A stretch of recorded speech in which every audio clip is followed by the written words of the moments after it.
afternoon, everybody. Hope you are having a wonderful day out there. Welcome to 4th and 25 with J-Ram. Um, Nice day, I hope, where you are. Hope you're having a good day. Welcome aboard. Oh, got a little thirsty. All right, so we got some stuff we can talk about today. We got a loaded show. We're going to talk about, going to do the Big Ten schedules. We're going to look at those. We're going to look at the targeting rule has been explained for the upcoming season, plus a rule that yours truly was hoping was going to go into effect, but obviously it did not. So it is what it is. All right. And Lost and Found, we will cover Jacksonville and Northeastern Husky football. They're long gone. So here we go. Let's start with the rejected rule that came out. I am not. All right. So this rule was rejected. The proposal that would have required players to wear full leg coverings was not approved. Now, this was a couple days ago. I know that says today. Yeah, I thought this was a bad call. Just my whole humble opinion. Um, I kind of wish they would have told them they had to wear full leg coverings and covered their whole legs up, because I feel like with these short pants and short shorts, you're opening the door for more knee injuries potentially, ACLs, MCLs, whatever. But just my opinion. So, is what it is. All right. Now, let's talk briefly about the targeting rule, as that has officially been explained. Here are the changes to the targeting rule for 2026. Starting with, make sure I got this in the right order. Okay. Players are no longer required to set the next game after being ejected for the first time in a season. Okay. I can understand that. Okay. I'm cool with that. That's just one. But a player is ejected for targeting for the first game for the first time in a season can play in the next game.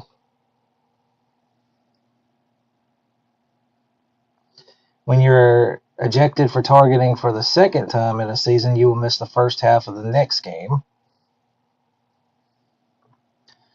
And then when you're targeted for you get ejected for targeting for the third time in a season, you will miss the entirety of the next game. So your third offense, you miss a whole next game. Honestly, it sounds probably a little more confusing now, to be real with you. But I also don't think just one should get you ejected. But I do think it deserves the penalty. Kind of mixed thoughts, but hey, it is what it is. We're still going to watch it, right? But anyway, that's what we got. So that is an update on the targeting rule. All right, so that's what we're looking at. So I'll kind of read through it real quick for you one more time. The first time, you are no longer allowed to set the next game for a half. Once you're ejected for the first time in a season, you can play in the next game. But the second time you're ejected, you will miss the first half of the next game. And then the third time, you'll miss the entire next game.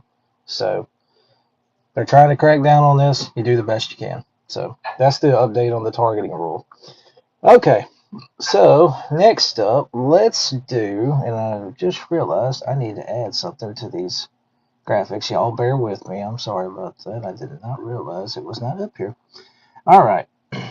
So, we've been doing this series for a few weeks called Lost and Found. We look back on the history of college football programs that are sadly no longer with us. We've covered, Wichita State. We've covered Santa Clara, Pacific, Gonzaga, and so forth. So this week, I dug into the vault to find a couple of former FCS programs that are no longer with us. So let's take a look briefly at Northeastern University. This is a school up in Massachusetts. They were known as the Huskies. Their last conference they played in was the CAA, which is still around. They played at Parsons Field, which has a capacity of 7,000 and is still in use to this day. I'll show you a pic real quick. Kind of far off, but this is what their field looks like now. As you see, there's a soccer field. There's the baseball field. I want to say they do track and field events maybe here too. But this is where the football field used to be for this college. If you look real closely, which is kind of hard to probably from here, but if you look and zoom in real closely, you can actually still see the football field underneath the Northeastern logo at midfield. You can still see the lines, but Anyway, this program continued on until 2009. They had let's just say, a really bad track record of losing seasons. That was one of the reasons the program was sadly shut down. Um, they finished with 289 wins and 366 losses. They did play in one bowl game, the 1963 a bowl in 1963 that they lost to East Carolina. The name's not on here, 27-6. They made one FCS playoff appearance in 2002. That was a first round loss to Fordham, which is still around. They had 6 straight losing seasons as they ended.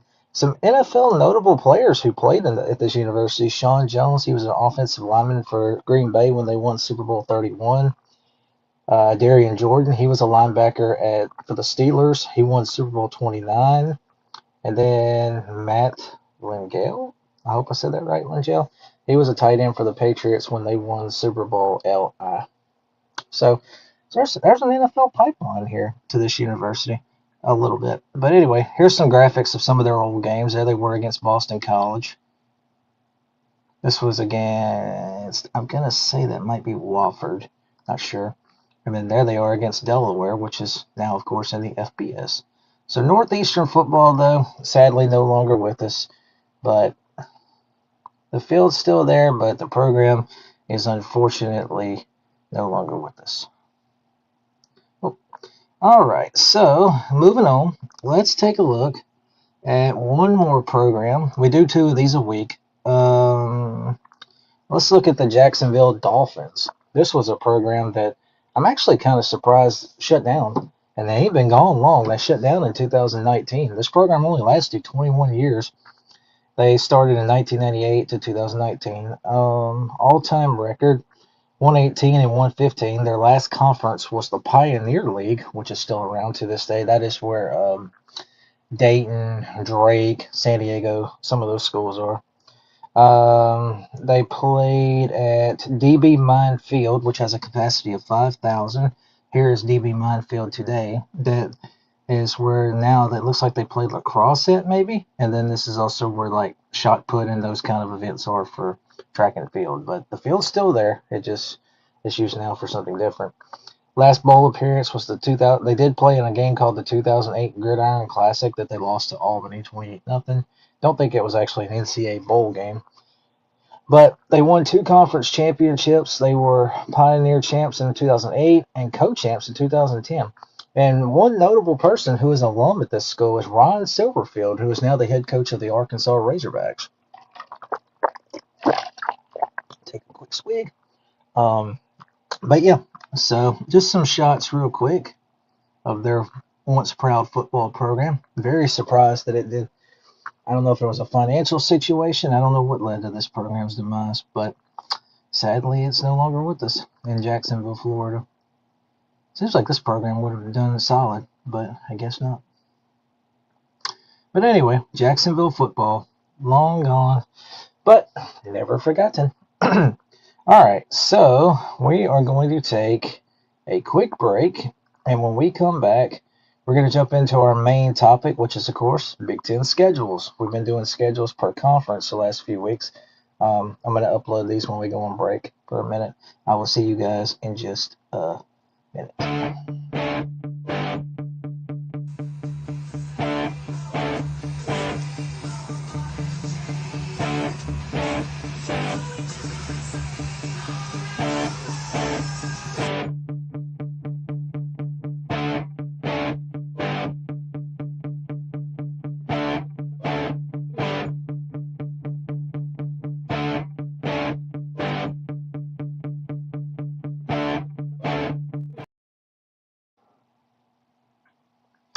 All right, guys, welcome back into 4th and 25 with J Ray. I'm just making sure I got all these up here before we get this thing started. 3, 6, 9, 12. Okay, somehow I don't have them all. Wait a minute. 3, 6, 9, 12. Okay, so we're missing 2. I'm actually missing a couple. Okay. Having a little trouble here. Apologies for that. I'm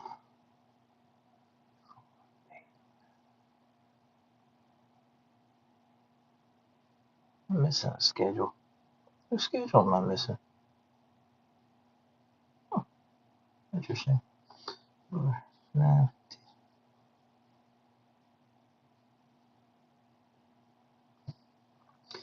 Okay. All right. So we'll go ahead and get these started. All right. So Big Ten schedules. We did the SEC last week, and in previous weeks we've done other leagues: the ACC, the Big 12, some of the G6 leagues. Just an early glance at their 2026 schedules and what they are facing. So I am missing a couple of schools. I don't know why, but let's start. We'll go ahead and get started. Let's take a look at.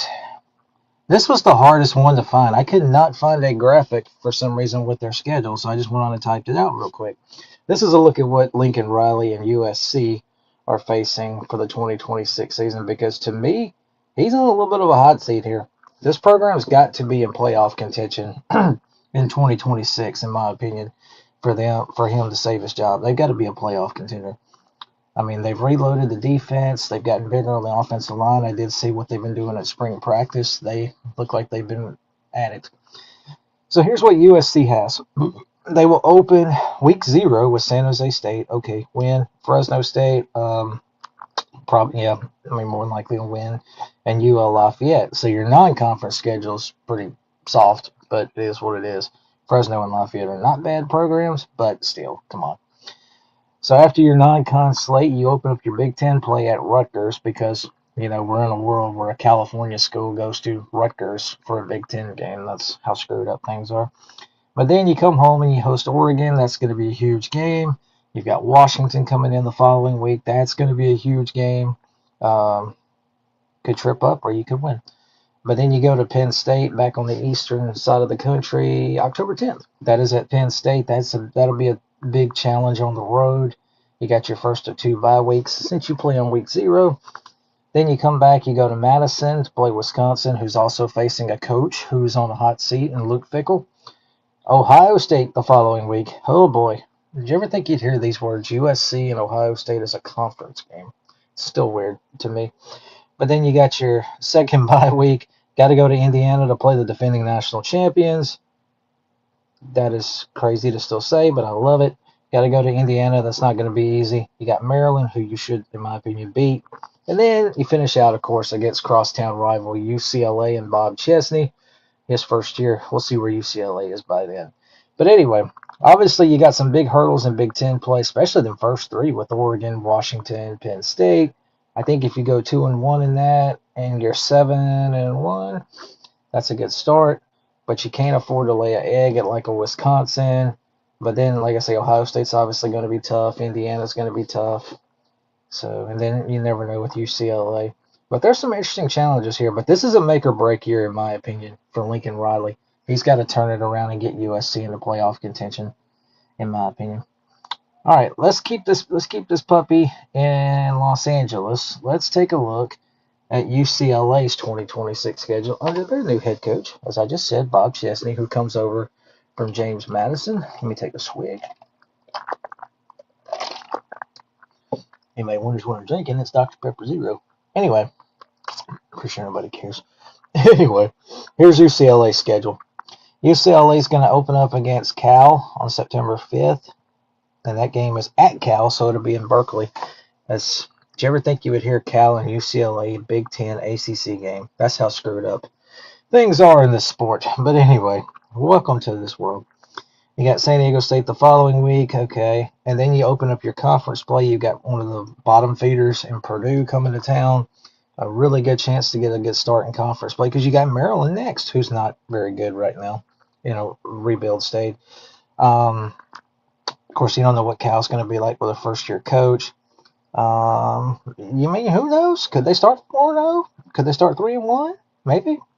But then it gets real.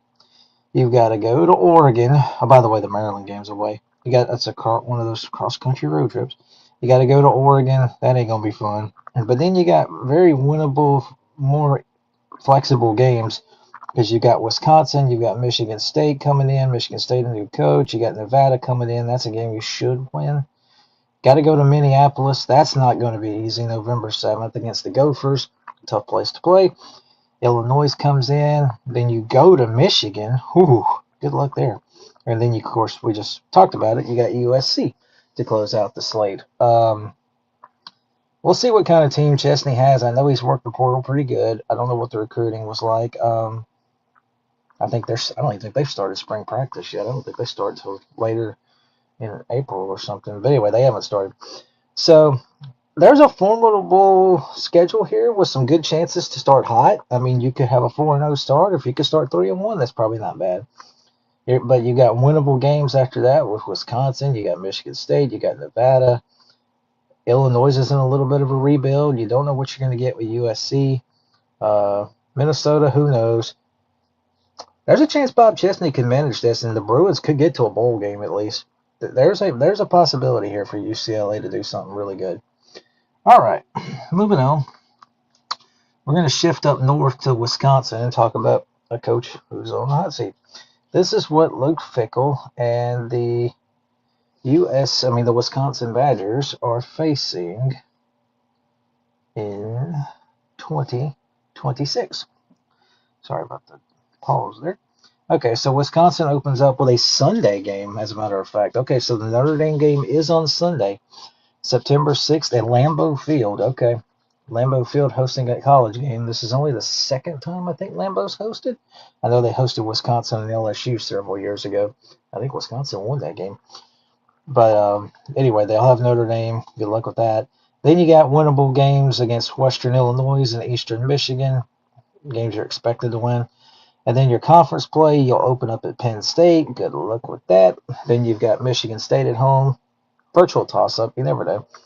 Got to go to UCLA. Okay, who knows? But one of those trips to the West Coast, which you're only making one of them. You got USC at home. At Iowa, that's going to be a very daunting. That's going to be a big challenge, as we know how tough Iowa is to play at. That's a great place. Then you got Rutgers at home, very winnable. You've got winnable games at Maryland, at Purdue, even though back-to-back road trips. And then you close, of course, with your arch rival Minnesota and the Paul Bunyan Zags. So Luke, I like his quarterback that he got from Old Dominion in the portal. He's really good, mobile. Wisconsin's got to show it on offense. That's obviously the big thing. Can they get better on offense? But this is a manageable schedule that could at least get them back to the postseason, to at least a bowl game. In my opinion, there's a chance to win 7 games, maybe, and maybe if the cards fall right, maybe 8.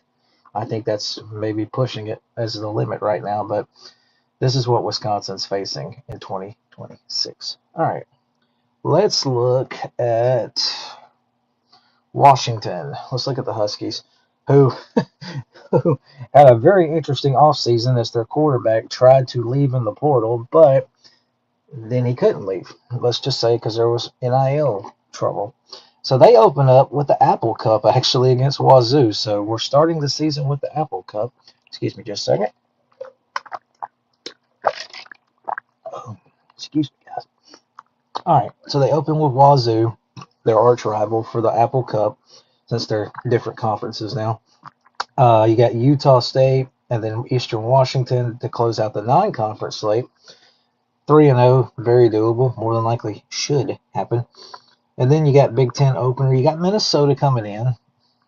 Who knows? But a game you very well can win. Got a very daunting next couple of weeks with the trip to USC, and then you got Iowa coming in. Those are obviously going to be big games. USC on the road will be a big time challenge. Iowa, you probably should beat Iowa, but you don't know. And then you got consecutive road trips to Purdue and Nebraska. Obviously, Purdue's in major rebuild. Nebraska is going to be expected to be pretty good, but I don't know how good. And then you've got Penn State coming to Seattle November 7th. That's a big one. Then you go to Michigan State. That's the third east side of the country trip. Oh, no, actually, I'm sorry, 2, because Nebraska's in the heartland. At Michigan State. Indiana, you play the champs on November 21st at home. And then you close, of course, at arch rival Oregon. So, looking at this, the trips to USC, Nebraska, and Oregon are obviously daunting. Michigan State, you don't know. You do get Indiana and Penn State and Iowa all at home. Very feasible. So, the pieces are there, but we'll see what Washington's chemistry is like, because there's obviously some people that were not very happy that Demon Williams tried to leave because, from my understanding, LSU tried to poach him. But that's just what I have heard. All right, let's take a look at Rutgers and their 2025 slate. Is this Rutgers? No, that's Nebraska. I'm sorry. Oh, hang on, guys. For some reason, I don't see Rutgers on here. Let's see if I can pull it up real quick. Y'all just bear with me. There's Rutgers. All right. Yep, there's Rutgers. All right, so let's take a look at the Scarlet Knights. No, wait, that's Purdue. There's Purdue and Penn State schedules. For some reason, it uploaded them again. All right. We'll take a quick break, guys. Let me try to get this situated. I'll be right back. Look at me, lost at sea, circling eternally. Come and help me from this insanity. Where am I disgrace? I hate to see your face. I wanna see you drown in your sorrow.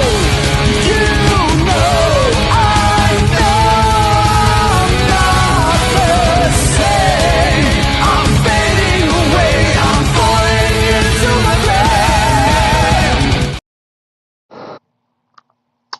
Alright, so apparently it will not upload the Rutgers schedule image. I think there is something to do with the file type, but that's okay. So what we'll do, I'm just going to read their schedule off real quick for you. So they open up with UMass. That's going to be a Thursday night game. You should roll there. Then a Friday night game against Boston College, an old Big East rival. Okay, cool. Be cool to see those two square up. Winnable game, you don't know. That's on the road. And then you open up your league play with USC. That's obviously going to be a daunting challenge. Then you got your other non-con game against Howard. You should roll. Then you've got Indiana at home. The champs coming in. That's could get bad.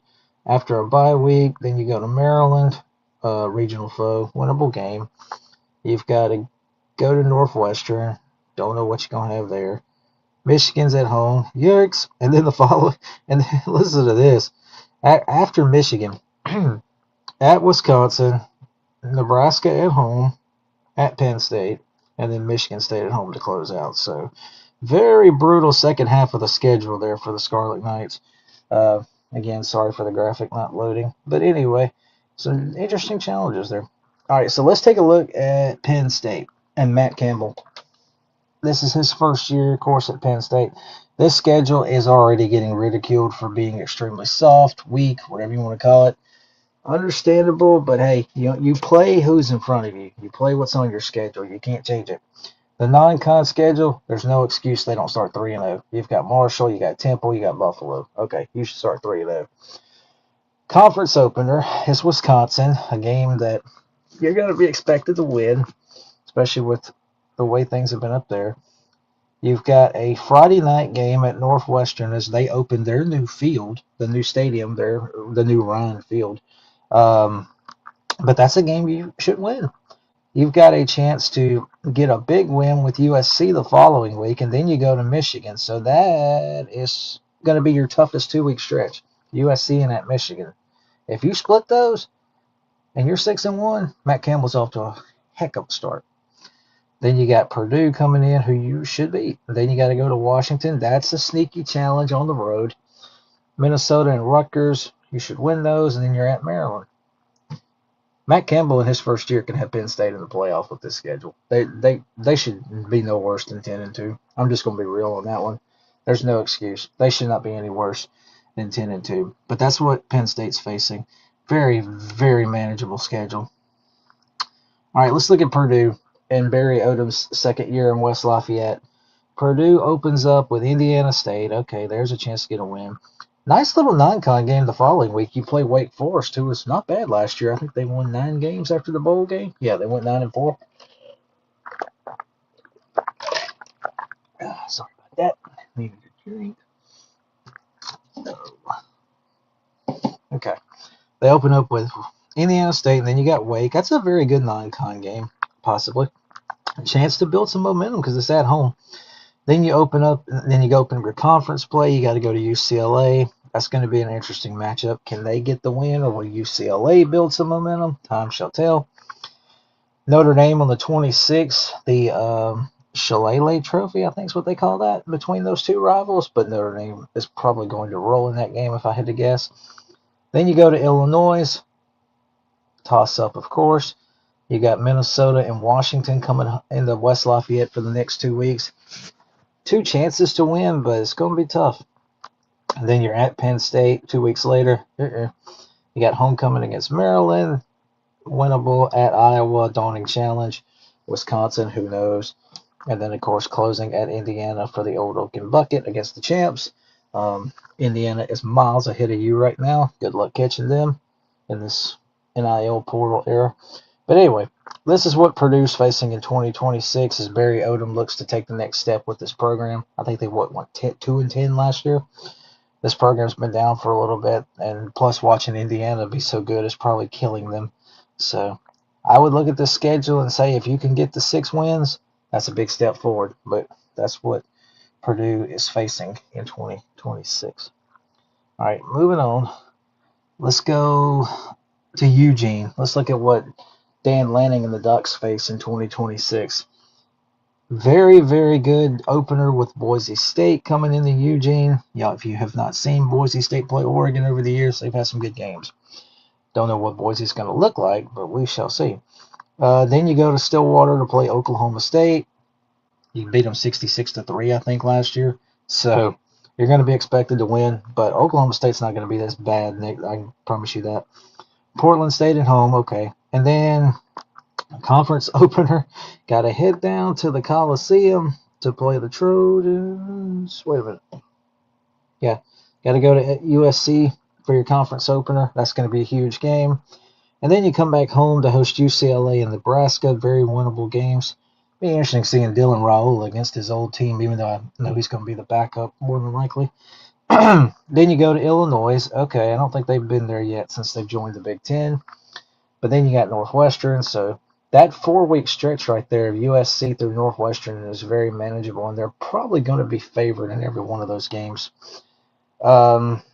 At Ohio State, obviously, that's going to be a monster game November 7th. That'll be a huge one in the whole playoff and Big Ten Cathedral talk. Michigan comes in on the 14th. That's a huge one.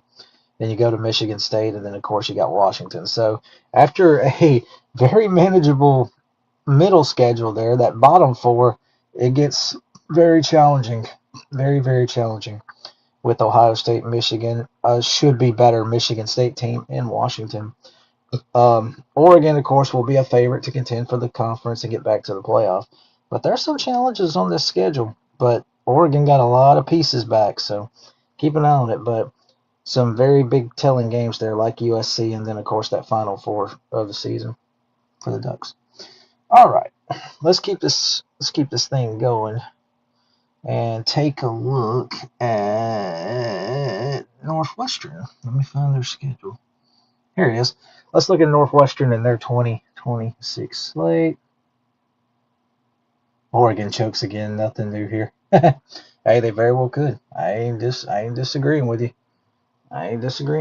Never say never. So here's what Northwestern has. They'll open up with South Dakota State. Okay. One of the FCS best programs, but they, of course, are undergoing a coaching change, I believe. I'll have to check that. And then you've got Colorado at home, also September 19th. Now, of course, this is in the makeshift stadium. They will be in the new stadium October 2nd. More on that in a second. Big Ten openers at Indiana. You're probably going to get killed there. Then you've got Penn State coming in. That's actually October 2nd, I believe. The new stadium opens. Be exciting for the program, but good luck against Penn State. Then you've got Ball State, who you're expected to beat. Got to go to Michigan State. Okay. That's going to be it. That'll be an interesting. Pat Fitzgerald against his old school since he used to be Northwestern's coach. If you know how he lost that job, you know. I'm not going into details. Make my cup looking. Sorry about that. Then you've got Rutgers coming in, very winnable game. Got to go to Oregon. Don't like your chances there. You got Iowa coming in. That's going to be tough. Ohio State on the road. No way. Then you've got Minnesota on the road. That's going to be tough. And then, of course, your arch nemesis, Illinois. Yeah. Very, very. Oh, Terry, thank you for coming. 5-7. Okay. Very, very possible because I don't.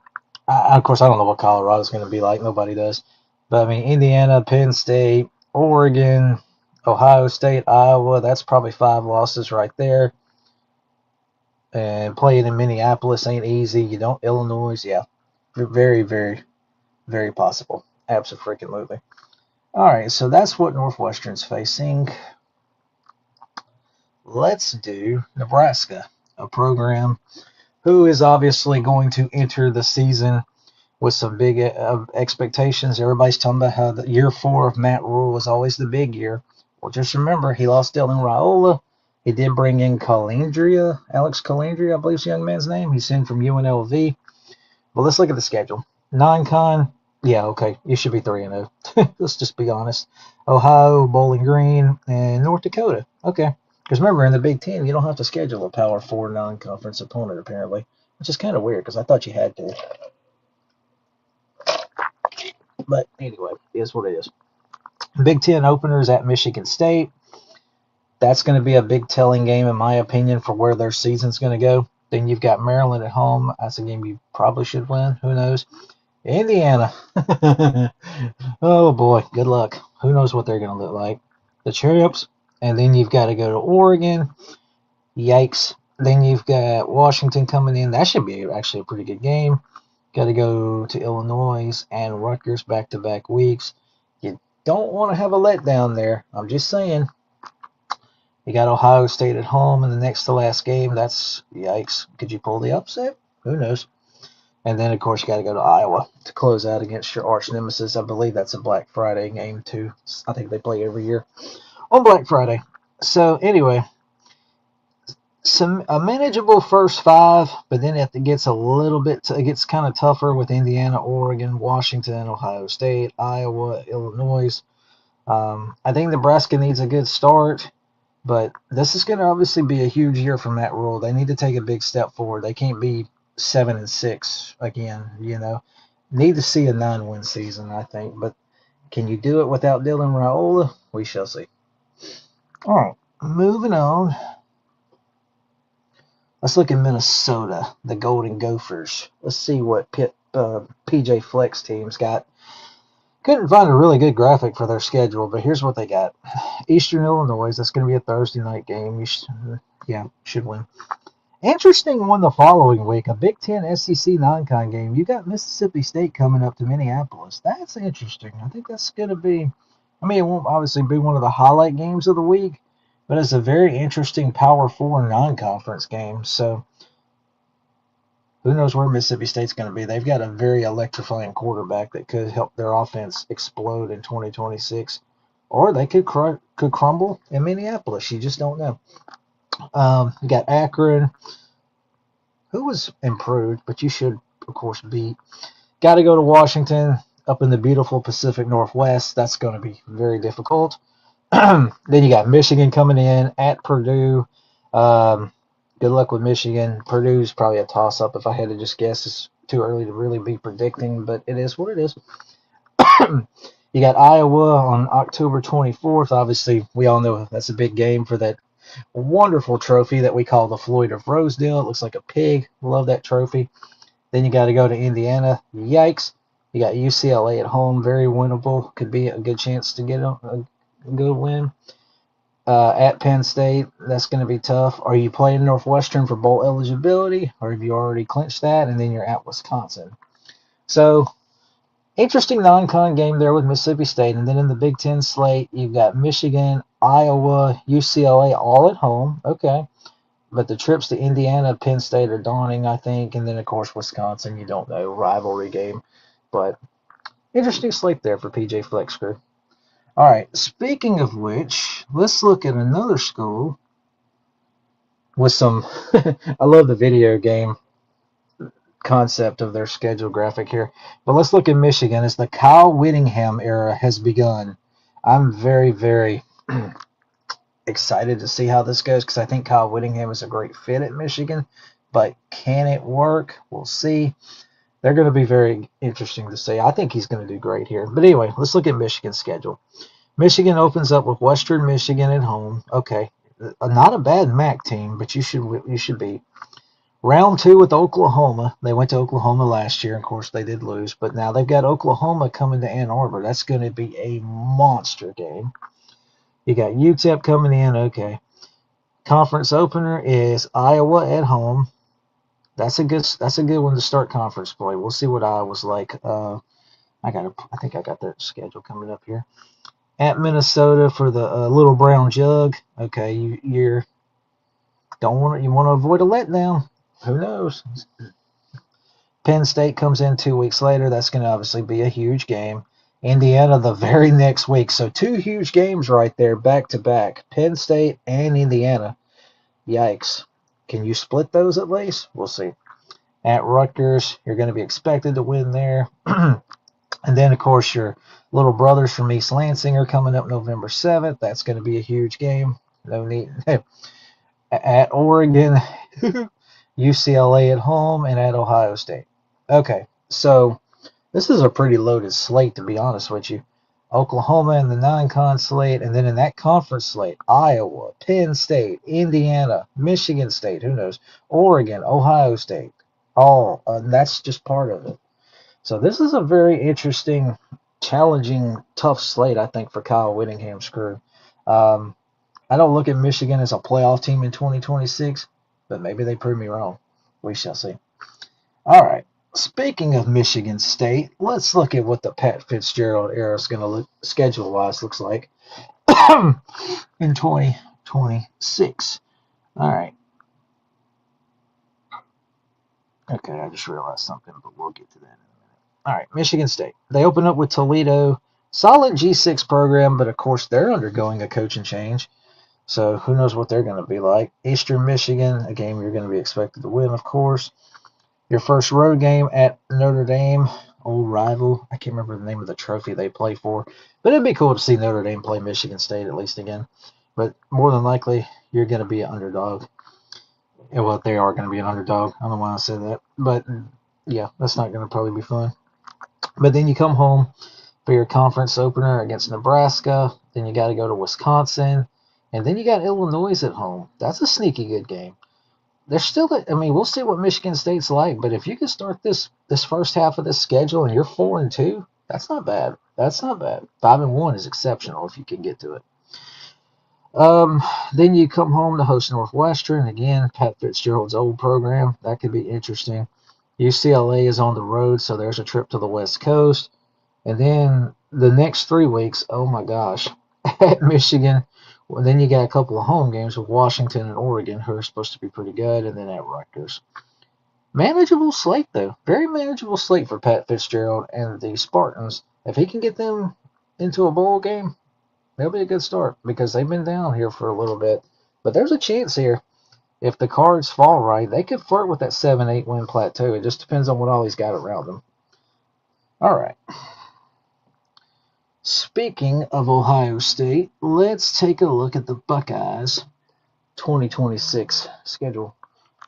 They, of course, are going to open up with Ball State. Okay. Should roll easily. And then, of course, looky, September 12th, the rematch at Texas. If you saw the Texas-Ohio State game last year, you got your money's worth. It was 14-7. It was not pretty, but it was some low-scoring, good defensive football and a bad Texas offense. And all kind of morphed into one. But this time it's in Austin. How will Ohio State handle it going to Austin? Now, they've been there before. If you remember years ago, they went down there and they beat Texas. But Texas is supposed to be even better. We'll see how it goes. But anyway, that's going to be a huge game. So as I pause and just think about this, September 12th, you got Oklahoma at Michigan, and you got Ohio State at Texas. That's 2 games in one day right there that are going to have eyeballs on them. That's pretty cool. Then you got Kent State, okay, who has improved, but you should kill them.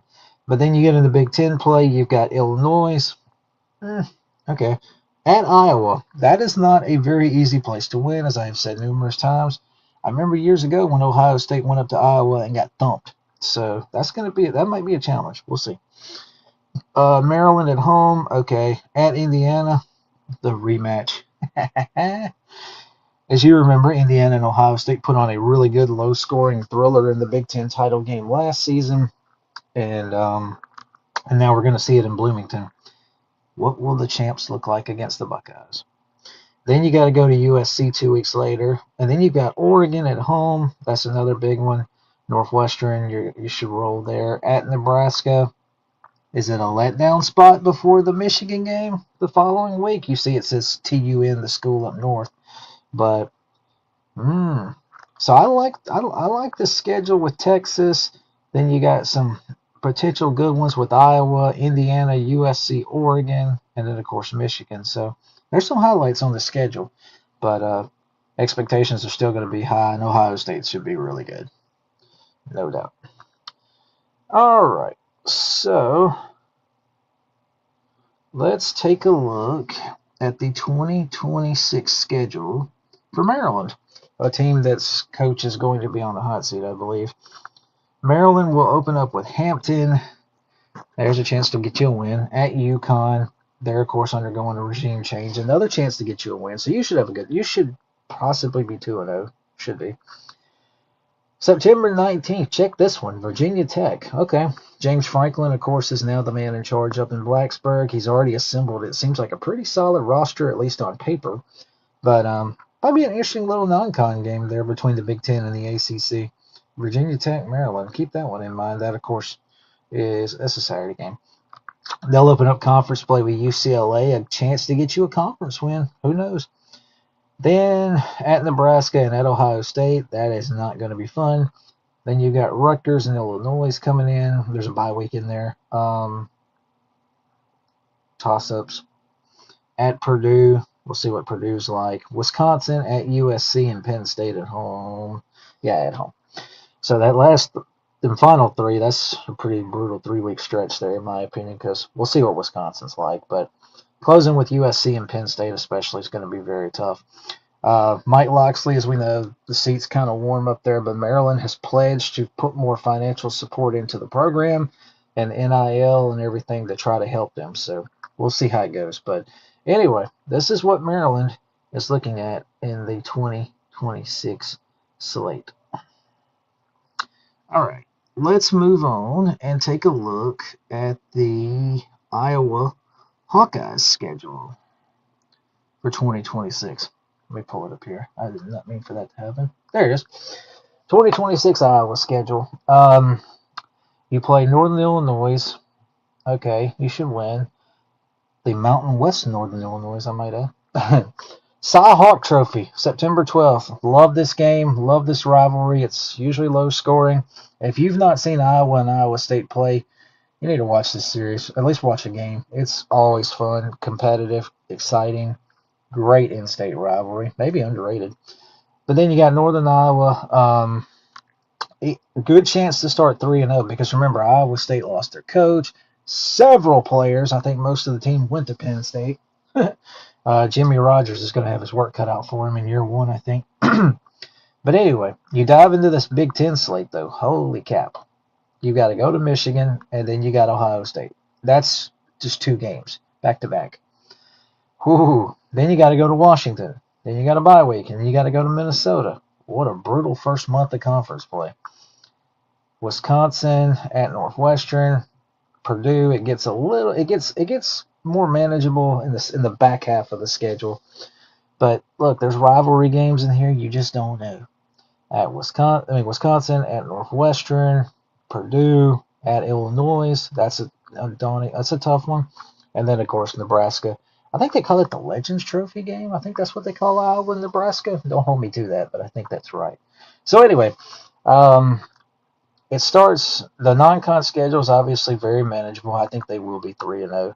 The back half of the Big Ten slate gets a little bit lighter, but Michigan, Ohio State, Washington, Minnesota, that month, if you go 2-2, good. If you go 3-1, exceptional. But there, I mean, like I say, and then in that second half, you don't know what some of these schools are going to look like. Obviously, it's still too early. But there's a good chance that Iowa can be a dark horse team. I really like Iowa in 2026. All right, let's move on. And I realized one schedule I do not have up here, and it's Illinois. Okay, so let me take a quick break, and I'm gonna pull Indiana. I mean Indiana. I'm gonna pull up Illinois' schedule for you. Be right back. Give me just. Andrew Anderson, stating truth that just can't wait. Got a podcast like a punch right to your face. College sports villain, taking over the place. I bring the facts whether you like it or not. Dropping truth bombs, giving it all I got. They call me a villain. Well, I wear that badge with pride. Nothing but secrets they try to hide. I rock in my veins, rebellious to the core. I won't back down, won't take it anymore. The bad guy of the podcast world, that's me. Unleashing the truth, setting it all free.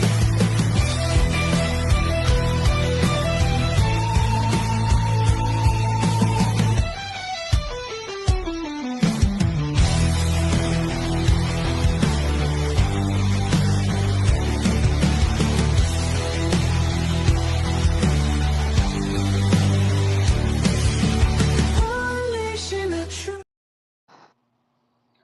Alright, guys, welcome back to 4th and 25 with JRAM. I just realized we did not have Illinois' schedule up here. Sorry about that. So, I've got it here on my phone. I ain't going to have time, it looks like, to get the graphic up. But, so I'm just going to read Illinois' schedule out to you real quick. Alright, so here's who Illinois plays in 2026. UAB at home, okay. At Duke. Oh, Duke at home. I'm sorry. They were at Duke last year. Duke at home. Duke obviously got gutted in the portal. Losing Darren Mensah hurt them and their best receiver. And then Southern Illinois. So good chance at a 3-0 non-conference schedule there. I do like their new quarterback, Caton Hauser, who comes over from East Carolina. We'll see how it goes. So conference play opens at Ohio State. Ooh, good luck with that. Then you've got Purdue coming in, rivalry game. You probably are expected to win that game. You should be. At Michigan State, who knows? Oregon at home, chance at a big home win for Brett Bielema, maybe. Like when he beat USC, when his team beat USC, who knows? At Maryland, toss up. Nebraska at home. UCLA on the road, that'll be obviously a tough trip to the West Coast. Iowa at home, another good chance. And then, of course, Northwestern to close out. Let me see if I can pull that up one more time. I'm going to see if I can do it real quick. I hate I didn't get this up here for y'all. Got to remember the Big Ten's got 18 schools, so it's kind of hard to remember to get all these schedules. But anyway, I'll go through it one more time since we don't have the graphic. Non-con, you open up UAB, Duke, Southern Illinois at home. Very manageable. 3-0 is very possible. At Ohio State, I'm giving you an L right now. Purdue at home. Okay. Michigan State on the road. Chance at 5-1 or 4-2. Oregon at home. That's a huge game. They'll have Maryland on the road. Nebraska at home. At UCLA, Iowa at home, and at Northwestern. Only one trip to the West Coast, though, so not bad on the traveling for Illinois. 8-4 maybe. We'll see. But maybe they can at least get back to a bowl. It's manageable. But Ohio State, Oregon, Iowa alone makes it a little more daunting. Okay. So let's move on to our final schedule. And you know who I'm talking about. I'm talking about your defending national champions, the Indiana Hoosiers. It's still funny saying that. Here is Indiana's 2026 slate as they begin the defense of that national championship. Non-con. And remember, this guy, and as much as I love Kurt Cignetti, he did take a shot at SEC scheduling philosophy. But look at this non-con slate. Come on. North Texas, Howard, Western Kentucky. North Texas was great last year, but they lost their coach, and just about everybody on that team that contributed is gone. Most of them to Oklahoma State. So you're going to roll. Howard, Western Kentucky, not a bad Conference USA school, but look, if they don't go 3-0 and win these games by 30 points apiece, he's going to be pissed. Then you got Northwestern at home. You're going to be expected to win that game. At Rutgers, should win. So at Nebraska, maybe a upset if they don't. Because remember, this is the week before Ohio State, and then in Michigan's after that. Don't get caught looking ahead to Ohio State here if you're Indiana, because going to Lincoln ain't a cakewalk. Michigan went there last year and nearly lost, so can't not look past Nebraska. But anyway, Ohio State at Michigan, 2 straight weeks. Ohio State at home at Michigan. That's going to be tough. If they run through that with this new quarterback and all these new portal additions, I'll be surprised. But don't doubt them, and I'm not going to doubt them. I think they shut us all up last year. After the Michigan game, you got to go back home to host Minnesota, and then USC 2 weeks after that at Washington, and then of course Purdue at the end of the season for the Oak and Bucket. The champ schedule is very, very brutal, I think, in conference play, honestly. At Nebraska, Ohio State, at Michigan, Minnesota, USC, and at Washington. That 6-week stretch, I don't care who you are, I don't care what you got, that's going to be tough. How will they do? Time shall tell. But can they run the table again? I don't know if you run the table again, but there's still a really good shot at double-digit wins if things fall your way. Indiana's going to be good. There's no doubt. As long as we're in this era of college football and that man right there, Kurt Cignetti, stays up there, Indiana ain't going nowhere. But this is what they're facing in 2026. Whew. All right. So I'm going to take one final break, and when we come back, we're going to do our non-football segment where we cover Jason Aldean songs, my favorite Jason Aldean songs. We've been doing country music singers for the last few weeks on our non-football segment, as far as my favorite songs by those people. This week we're covering Jason Aldean. I will see you guys in just a minute. It's on time, you can get to work by 9 and start your slaving job to get your pay. If you ever get annoyed, look at me, I'm self-employed. I love to work at nothing all day, and we've been taking care of business every day. Taking care of business every way. We've been taking care of business. It's all mine. Taking care of business, and I've been working overtime. Work out. All right, guys, welcome back to 4th and 25. We are back. All right, so continuing our favorite country songs on our non-football segment the last few weeks, we've been doing a different singer every week. We've done Gary Allen, we've done Tim McGraw, Alan Jackson, Brooks and Dunn, and so forth. This week we're covering Jason Aldean. Now I'm going to go ahead and tell you the number one song, depending on your views, might be a little controversial, but I don't care.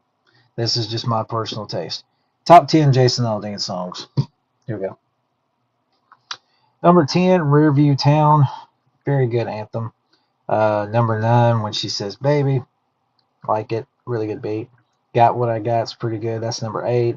Amarillo Sky. Don't know what it is. I guess it's because of the name or something. But Amarillo Sky is a really good tune. It's a really good driving tune, riding tune. Especially if you're on a back road. And number 6, most people probably don't know this song. I think this is an album cut on one of his more recent albums, but it's called Knew You'd Come Around. That song's a banger. It sounds great. The music is just incredible. It's really good beat to it, and I just want to jam to it. It's really, really good. Number 5, Tonight Looks Good on You. Play it for you, girl. I promise you, it pays off. Number 4, Dirt Road Anthem. Great song. It's been popular for many years now. Many people that I grew up with listen to it. Really good song. Number 3, another one. I think this is an album cut. Correct me if I'm wrong. I don't think this was released on the radio, but it's called Who's Rear View. Another good song. Just great vocals, but great instrument play. Guitar sounds really good in this whole song. Number 2, Night Train, just bad. I don't cuss very well. I don't like to cuss, but I'm going to say it here. It's a badass song. Excuse my language. Forgive me, Lord. But this is a bad song. It is a really good song. Sounds great. It's a great tune. And then number one, controversial, some people's eyes, but hey, you believe what you want. Number one, Try That in a Small Town. You know the story behind this song, I'm sure by now, and what led to it. Um, it's a great message. That's all I'm gonna say. Love it. Jason Aldean's a good dude, and would love to see him in concert.